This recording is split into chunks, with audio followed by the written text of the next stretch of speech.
सबसे पहले तो आपको क्रांतिकारी जय भीम। जय भीम। तो सर जी, ये बहुजन मीडिया यहाँ पर भाई चंद्रशेखर आज़ाद की रैली को कवर करने आए। पहले अपने बहुजन मीडिया नहीं होते थे, तो ये जो बड़े लोग थे ये अपनी खबरें नहीं दिखाते थे। अब बहुजन मीडिया बहुत तादाद के अंदर हो गया है। तो आप जो कल की जो रैली है, ऐतिहासिक रैली होने जा रही है, उसके बारे में आप थोड़ा सा बताइए। पहले तो सभी को जय भीम, अस्सलाम वालेकुम। और सभी पत्रकार बंधुओं का बहुत बहुत धन्यवाद जो बहुजन मीडिया से आते हैं। सबसे पहले आप अपना नाम और हाँ, मैं वहीं दे रहा हूँ जी।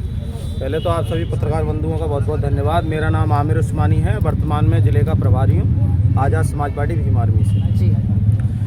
ये जो ऐतिहासिक रैली होने जा रही है, इस रैली से जो मनोवादी सोच के जो लोग हैं उनके दिल दहलने वाले हैं। क्योंकि मैं मुस्लिम समाज से आता हूँ, तो ये समझ लीजिए पूरा जहाँ तक भी आपका मैदान दिख रहा है सब ज़्यादातर 50% इसमें मुस्लिम होगा, क्योंकि मुस्लिम समाज ने अपना नेता भाई एडवोकेट चंद्रशेखर आज़ाद जी को मान लिया। क्योंकि आजकल जितने भी एट्रोसिटी के मुस्लिम समाज पर जो उत्पीड़न अत्याचार हो रहे हैं, चाहे देखिए वो बरेली का मामला ले लीजिए, अभी हाल ही का मामला है। 12 लोग किसी घर में नमाज़ पढ़ रहे थे और नमाज़ पढ़ते हुए पुलिस प्रशासन उनको उठा के ले गया, जब वहाँ पर ना ही कोई अन्य संगठन पार्टी का विधायक सांसद किसी ने भी उसमें कोई कार्रवाई ना सुनवाई की। तब भाई एडवोकेट चंद्रशेखर आज़ाद जी ने अपने पेज से ट्वीट से ये लिखा, क्या आपने खुदा से दुआ मांगने के लिए भी आज हमें परमिशन की ज़रूरत पड़ेगी? चाहे वो NRC CA का मामला हो, चाहे नासिर जुनैद का मामला हो, यानी कि कहीं पे भी मुस्लिम समाज पे जो उत्पीड़न अत्याचार हो रहा है उसकी आवाज़ अगर कोई एक नेता उठा रहे हैं तो वो भाई एडवोकेट चंद्रशेखर आज़ाद जी हो रहा है। तो हमारी भी जिम्मेदारी बनती है मुस्लिम समाज से कि हम उनके कंधों को मजबूत करें। और कल आप देखेंगे यहाँ ज़्यादातर जितने भी होंगे मुस्लिम समाज के सब टोपियाँ लगाकर, आपको अलग ही दिखेगा कि मुस्लिम समाज कितना है और उनके साथ है। देखिए नगीना सांसद बने भाई चंद्रशेखर आज़ाद, तो मुस्लिम समाज का भारी संख्या के अंदर समर्थन रहा, तभी भाई चंद्रशेखर आज़ाद नगीना सांसद बन पाए। ठीक है, तो आप मुस्लिम समाज को क्या मैसेज देना चाहेंगे कि भाई चंद्रशेखर आज़ाद के लिए, वो थोड़ा सा बताइए। मैं मुस्लिम समाज से विनम्र अनुरोध करूँगा, गुजारिश करूँगा कि जो 2027 के अंदर जो हमें सरकार कि एकमात्र ऐसा नेता है जो मुस्लिम समाज के लिए लड़ रहा है, रोडों पे आ रहा है। कहीं पे भी कोई उत्पीड़न अत्याचार होता है बहन बेटी के लिए, खास तौर पे मैं अपने समाज के लिए कहूँगा कि 2027 में चुनाव आ रहे हैं विधानसभा के, तो सभी से निवेदन है मेरे मुस्लिम समाज से कि भाई एडवोकेट चंद्रशेखर आज़ाद जी एकमात्र ऐसा चेहरा है जो मुस्लिम समाज को, क्योंकि लखनऊ में भी हाल ही में एक मीटिंग हुई थी बहुत बड़ी, वहाँ पर भाई एडवोकेट चंद्रशेखर आज़ाद जी ने आह्वान किया कि अगर मेरी पार्टी का या मैं मुख्यमंत्री बनता हूँ तो उप मुख्यमंत्री मुस्लिम समाज का होगा। तो ऐसे नेता को हमें आगे बढ़ चढ़कर उनको विधानसभा में ले जाना चाहिए और आगे प्रधानमंत्री कुर्सी पर पहुंचाना चाहिए, तभी बहुजन समाज का उद्धार होगा और ख़ासतौर पर मुस्लिम समाज का। तो मेरे मुस्लिम समाजों से अपील है कि ज़्यादा से ज़्यादा 2027 में भाई एडवोकेट चंद्रशेखर आज़ाद जी को वोट देकर मुख्यमंत्री बनाने का काम करें। जय भीम, जय भारत, जय संविधान। तो जैसे ये बहुत पुरानी पार्टियां हैं, बीजेपी पार्टी हो या बसपा पार्टी हो, कांग्रेस पार्टी हो, सपा पार्टी हो, तमाम पार्टियों का अच्छा खासा वोट बैंक रहा है यहाँ पर। तो इस समय कुछ ही समय में नई पार्टी जो उभरी है आज़ाद समाज पार्टी, वो इन पार्टियों का मुकाबला कैसे कर पाएगी? इन पार्टियों का मुकाबला इस तरीके से कर पाएगी कि मैंने कहा ना कि कोई नेता उभर के आया जो बहुजन समाज पर किसी भी बहन बेटी पर उत्पीड़न अत्याचार हो रहा है, तो ये पूरा युवा इसलिए जुड़ रहा है कि अगर हमारे लिए कोई आगे बढ़ चढ़कर हमारे साथ खड़ा हो सकता है तो वो मात्र एक चंद्रशेखर आज़ाद है, कोई और चेहरा नहीं है। और रही कांग्रेस, बीजेपी, सपा या BSP रही हो, ये सिर्फ एक ही है, कोई अलग नहीं है, चाहे वो कांग्रेस हो चाहे BJP हो। क्योंकि जो एक नाटक चलता था शक्तिमान, उसमें गंगाधर का रोल होता था, तो वो गंगाधर था वही शक्तिमान था, वो शक्तिमान था वही गंगाधर था। यानी वर्तमान में जो चाचा है वही भतीजा है। तो ये पार्टियां अलग नहीं है, वो टुकड़ियों के हिसाब से आज आप सत्ता कर लें, आप कर लें। ज़्यादा दिन तक ये जो ढकोसलेबाजी है या जिस तरीके से जो घोटाला कर रहे हैं, ज़्यादा दिन तक जनता जाग चुकी है और भाई एडवोकेट चंद्रशेखर आज़ाद जी को अपना नेता मान चुकी है। अब ये नहीं चलेगा।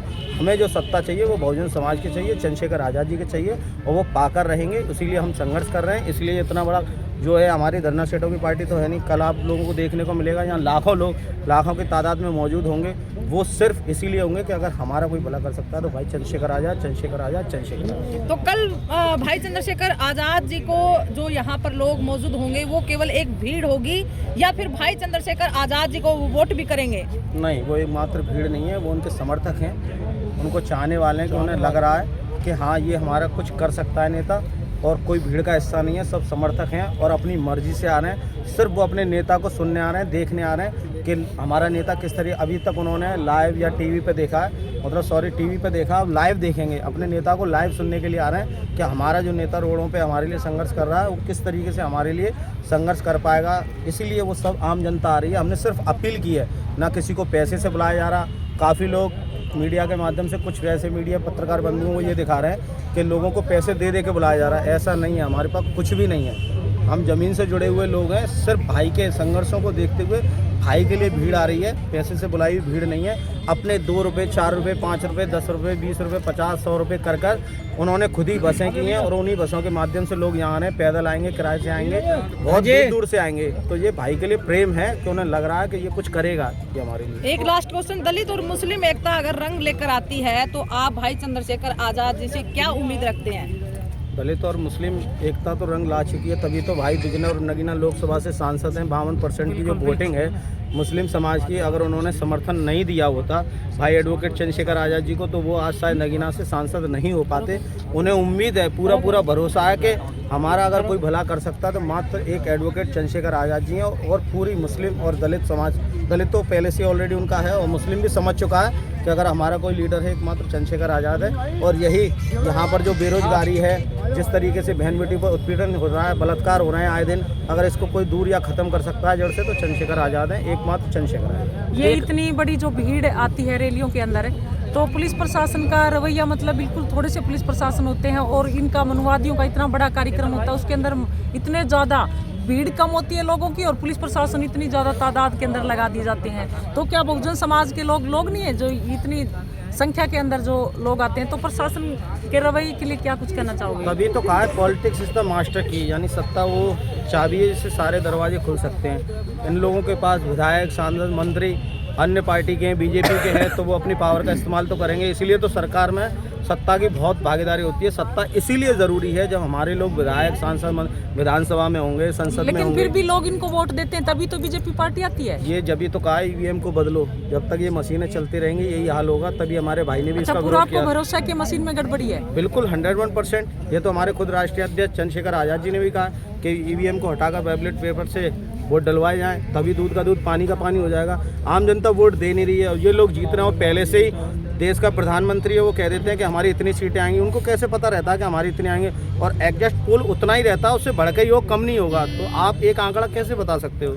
तो फिर भैया जी एक बात बताओ आप, फिर हम ऐसी रैलियाँ, चाहे भयंकर कितनी भी रैलियाँ कर लें, कितना भाईचारा बना लें, तो ये मशीन के ऊपर ये सरकार बंद करने का नाम नहीं ले रही है। वो ये वोटिंग जो ये अपना बैलेट पेपर से नहीं कर रही है, तो फिर कैसे हम अनुमान लगा सकते हैं कि हमारी सत्ता आएगी? जब ये आम जनता हमारे साथ होगी, भाई के साथ होगी, उसी के बाद ये आंदोलन होंगे और ये ईवीएम को रोकने का काम होगा। इसका प्रयास हमारे भाई ने लखनऊ से भी किया था कि ईवीएम पर रोक लगाई जाए। अब जब भाई को दिख रहा है कि आम जनता मेरे साथ हो रही है, तो यही आम जनता भाई को सपोर्ट करेगी और ऐसे आंदोलन और करेगी और ईवीएम को बंद करने का हम लोग प्रयास करेंगे।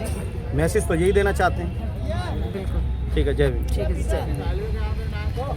है।